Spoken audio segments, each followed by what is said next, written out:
Political diversion కోసం frustration లో హరీష్ రావు ఏదో ఊహించుకుని మాట్లాడుతున్నారని, ఆయనకు కృష్ణా జలాలపై మాట్లాడే హక్కు లేదని ప్రభుత్వ విప్ ఆది శ్రీనివాస్ అన్నారు. బీఆర్ఎస్ హయాంలో కాళేశ్వరం కూలినప్పుడు మీరెందుకు మాట్లాడలేదని ప్రశ్నించారు. రాయలసీమకు నీళ్లిస్తామని గతంలో కేసీఆర్ చెప్పలేదా? ప్రగతి భవన్ లో జగన్ కు ఏం చెప్పారో గుర్తులేదా అని నిలదీశారు. కృష్ణా జలాల్లో తెలంగాణ వాటాకు మరణ శాసనం రాసిన మీరు ఇప్పుడు మాట్లాడడానికి కొంచెమైనా సిగ్గుపడాలన్నారు. చేసిన తప్పులకు పరిహారంగా ఇప్పటికైనా బీఆర్ఎస్ నేతలు ముక్కు నేలకు రాసి ముందుకు రావాలన్నారు ఆది శ్రీనివాస్.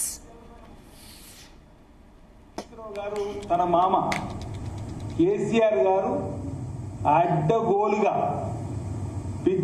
పిచ్చిగా కాళేశ్వరం సంబంధించిన డిజైన్ నిర్మించినప్పుడు పక్కన ఉన్నప్పుడు ఇది కాళేశ్వరం అయిన దాని మీద ఎందుకు మాట్లాడుతున్నారు అంటున్నా.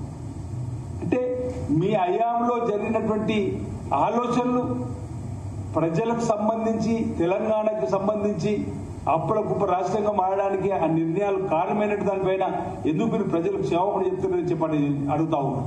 ఈరోజు కృష్ణా జలాలపైన మాట్లాడడానికి ముందు ఈరోజు రాయలసీమను రత్నాలసీమగా మారుస్తామన్నటువంటి మీ మామగారు మీరు ఈరోజు ఈరోజు కృష్ణా జలం మీద మాట్లాడే ప్రయత్నం చేయడం, ఈరోజు ఇది మీ పార్టీ ఆలోచన ధోరణింతా కూడా ప్రజలకు తెలిసిన తర్వాత మేము పక్కన పెట్టినటువంటి సందర్భాన్ని కూడా ఇంకా మర్చిపోయేటువంటి సందర్భం ఇది ఒకసారి మీకు గుర్తు చేసే ప్రయత్నం చేస్తున్నాం. ముఖ్యమంత్రి రేవంత్ రెడ్డి గారు ముందే చెప్పడం జరిగింది, కృష్ణా జలాల్లో మా వాటాను, గోదావరి జలాల్లో మా వాటాలు.